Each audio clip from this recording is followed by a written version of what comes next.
I'm going to give you 7 tips how to deal with difficult questions when making your next presentation. Let's jump right in.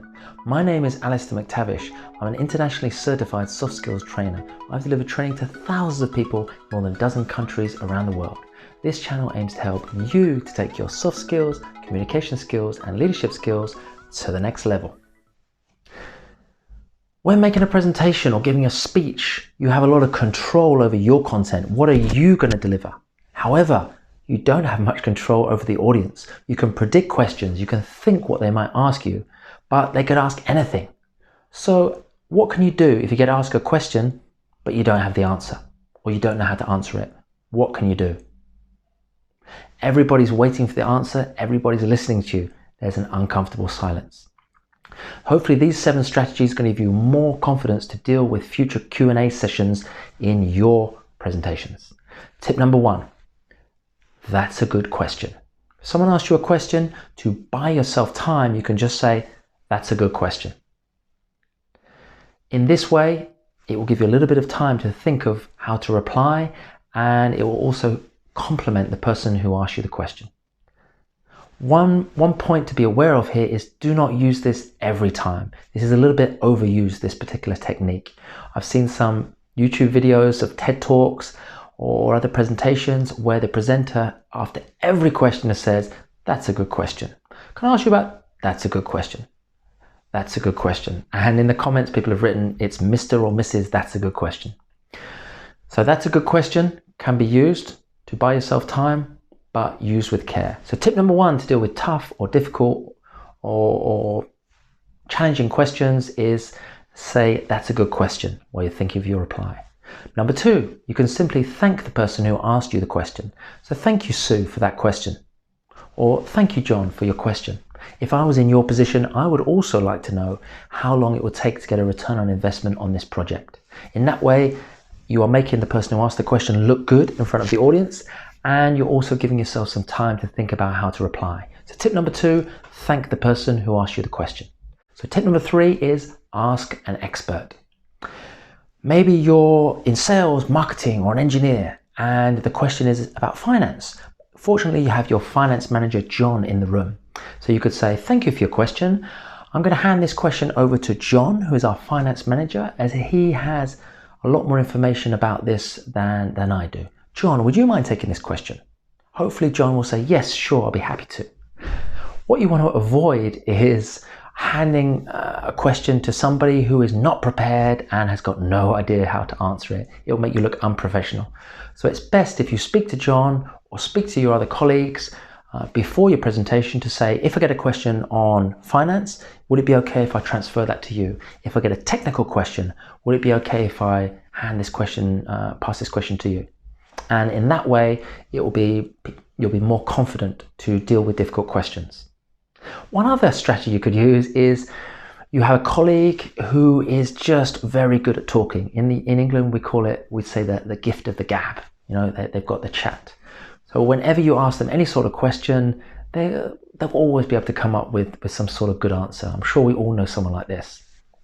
Yeah, so tip number 3 is ask an expert. Transfer the question to an expert if they know more than you.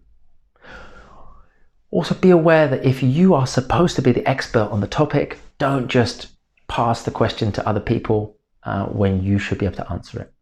All right, tip number 4 to deal with tough questions is to summarize the question.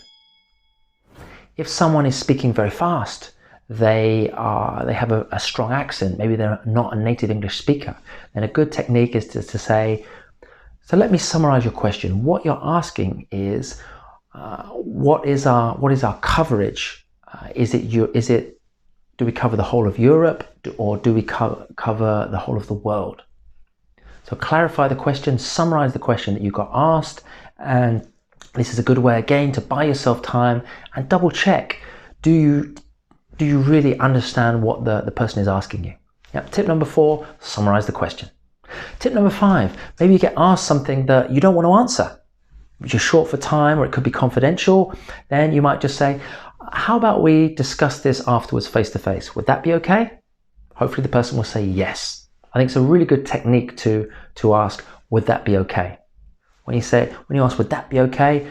9 times out of 10 or even more, the person who asks you the question will say yes. Rather like good salespeople. Good salespeople should ask questions, open questions to uncover customers' needs, and then they summarize the customer's needs and say, so what you're looking for is this. Is that right? The customer should say yes. If you can get a yes from a customer at the beginning of the process, there's a lot more chance you'll get a yes from them later on.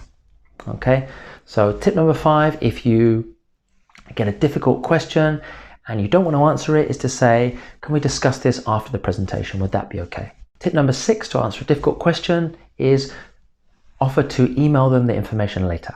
Maybe you have the information on your computer or on your desk, but you don't have it with you.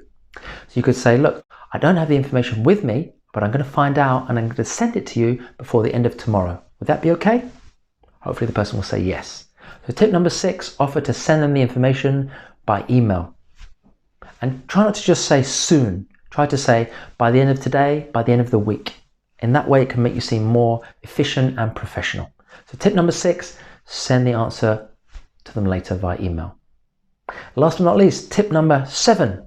If you really don't have any idea how to answer the question, you can throw it back to the audience or even throw it back to the person who asked you the question.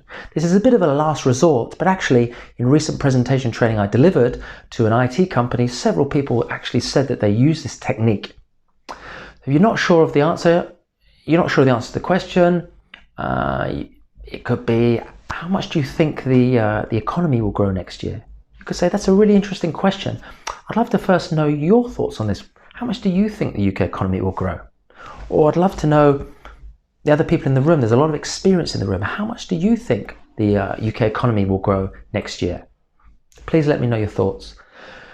So 7 tips to deal with difficult questions. Number 1, you could say, that's a good question. Number 2, thank the person who asked you the question. Number 3, transfer the question to an expert who has more knowledge than you. Number 4, summarize the question. Number 5, offer to discuss later face-to-face. Number 6, offer to send the information via email later.